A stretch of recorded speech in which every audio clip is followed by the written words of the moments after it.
तो दोस्तों, जैसा कि आप जानते हैं कि देश में अभी तक 25 करोड़ से ज़्यादा लोगों ने कोविड वैक्सीन लगवा ली है। वहीं 20 करोड़ से ज़्यादा लोगों ने फर्स्ट डोज़ लगवा लिया है। उसी के बाद से लोगों के मन में कई सवाल आ रहे हैं कि आखिर में इस सेकेंड डोज़ लगवाने की हमें क्या ज़रूरत है। क्यों कोविशील्ड का जो है गैप वो ज़्यादा है कोवैक्सीन से। अगर हम सेकेंड डोज़ सही समय पर नहीं लगवाएंगे तो क्या होगा। सेकेंड डोज़ हम कितनी लेट लगवा सकते हैं और क्या हम वैक्सीन की कंपनी चेंज कर सकते हैं सेकेंड डोज़ लगवाने के लिए। तो नमस्ते दोस्तों, मेरा नाम है डॉक्टर गीतांजलि। आज मैं यही 5 सवाल लेकर आई हूँ जो काफ़ी लोगों के दिमाग में हैं और इसी पर बात करूँगी। तो दोस्तों, जो सबसे पहला क्वेश्चन है वो ये है कि आखिर में सेकेंड डोज़ लेना क्यों ज़रूरी है। तो इससे पहले ये जानना ज़रूरी है कि जब हम पहला डोज़ लेते हैं उसे हम कहते हैं प्राइम डोज़, यानी वो हमारे इम्यून सिस्टम को प्राइम करती है। इसका मतलब ये है कि वो कोरोना वायरस के ख़िलाफ़ हमारी बॉडी में एंटीबॉडीज़ बनाती है, लेकिन ये सिर्फ कुछ ही एंटीबॉडीज़ बनाती है जो कि कुछ ही समय तक रहती है। समय के साथ ये एंटीबॉडीज़ जो है कम होने लगती है। जब हम सेकेंड डोज़ लेते हैं, जिसे कि हम बूस्टर डोज़ कहते हैं, ये हमारी इम्यूनिटी को बूस्ट करती है, यानी ये ज़्यादा संख्या में एंटीबॉडीज़ बनाती है। इसी के साथ ये हमारी मेमोरी जो सेल्स है उसको भी एक्टिवेट कर देती है, ताकि भविष्य में अगर ये इन्फेक्शन या ये वायरस हमें फिर से हो तो इसके सामने ये खड़े होकर ज़्यादा से ज़्यादा एंटीबॉडीज़ बना सके और इससे वो लड़ सके। जैसे कि मैं आपको अब एक उदाहरण देना चाहूँगी कि अगर किसी वैक्सीन की इफ़ेक्टिविटी जो है वो 91% है, तो जब हम पहला डोज़ लगाते हैं तो वो हमें 60% प्रोटेक्शन देगी।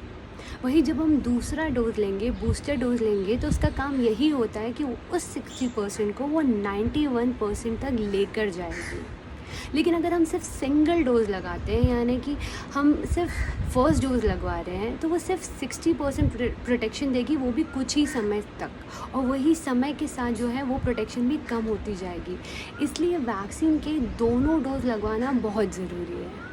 सेकेंड डोज़ लगवाने के बाद हम कम्प्लीटली वैक्सीनेट हो जाएंगे, तो उससे ये भी एक फ़ायदा है कि हम जो है एसिम्प्टोमेटिक कैरियर नहीं बनेंगे, यानी कि हमें कोई सिम्टम्स नहीं है लेकिन हम पॉजिटिव है आरटी-पीसीआर टेस्ट में। तो इससे ये होगा कि हम कम से कम वायरस फैलाएंगे। जितना कम फैलेगा वायरस, उतना कम उसका म्यूटेशन होगा और उतनी जल्दी ही हम इस महामारी से बाहर आ पाएंगे। तो दोस्तों, जो दूसरा सवाल है वो ये है कि क्यों कोविशील्ड का गैप ज़्यादा है कोवैक्सीन से। तो कोवैक्सीन का जो है सेकेंड डोज़ जो है आपको 28 दिन के बाद ही लेना है। इस पर अभी कोई ज़्यादा डिटेल में रिसर्च नहीं हुई है। वहीं कोविशील्ड पे लैंसेट रिसर्च हुई है, जिसमें ये पाया गया है कि अगर हम कोविशील्ड को 6 हफ्ते से पहले लेते हैं तो उसकी जो इफ़ेक्टिविटी है, जो उसका इम्यून रिस्पॉन्स है, वो 50 to 60% ही रहता है। वहीं जब उसको हमने 12 हफ्ते या 16 हफ्ते से ज़्यादा उसके बाद लिया है सेकेंड डोज़, तो उसकी इफ़ेक्टिविटी जो है 80% तक पाई गई है। यानी कि जितना ज़्यादा गैप, उतनी ज़्यादा वैक्सीन की इफ़ेक्टिविटी, उतना वो हमारी बॉडी में अच्छा इम्यून रिस्पॉन्स देती है। इसीलिए आपने देखा है कि पहले जो सरकार ने 4 से 8 हफ्ते था, फिर 8 से 12 है और अब 12 से 14 हफ्ते कर दिया। इवन आप विदेशों में भी देखेंगे कि यूके में जो है कोविशील्ड जो है 14 वीक्स में दी जा रही है, वहीं कनाडा में वो 16 वीक्स में दी जा रही है। तो इसलिए अगर गैप बढ़ रही है तो उससे घबराना नहीं है, वैक्सीन का जो है अच्छा रिस्पॉन्स ही मिल रहा है आपकी बॉडी में।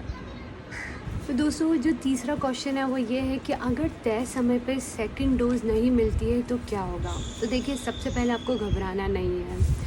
मेडिकली कहा जाता है कैचअप वैक्सीनेशन, यानी कि अगर आपको जो विंडो पीरियड दिया गया है, जिस समय आपको वैक्सीन लगवानी, अगर आप नहीं लगवा पाते हैं तो आपको बस यही कोशिश करनी है कि जितनी जल्दी उसके बाद आप लगवाएंगे उतना अच्छा होगा। क्योंकि जब हम फर्स्ट डोज़ लगवाते हैं तो हमारे इम्यून सिस्टम के पास वो मेमोरी होती है, वो स्टोर्ड रहती है। जब भी आप सेकेंड डोज़ लगवाएंगे वो बूस्ट होगी ही होगी, तो इसलिए घबराना नहीं है और जल्द से जल्द जो है आपको सेकेंड डोज़ लेना है। तो दोस्तों, जो चौथा क्वेश्चन है वो ये है कि कितनी देरी की जा सकती है सेकेंड डोज़ लेने के लिए।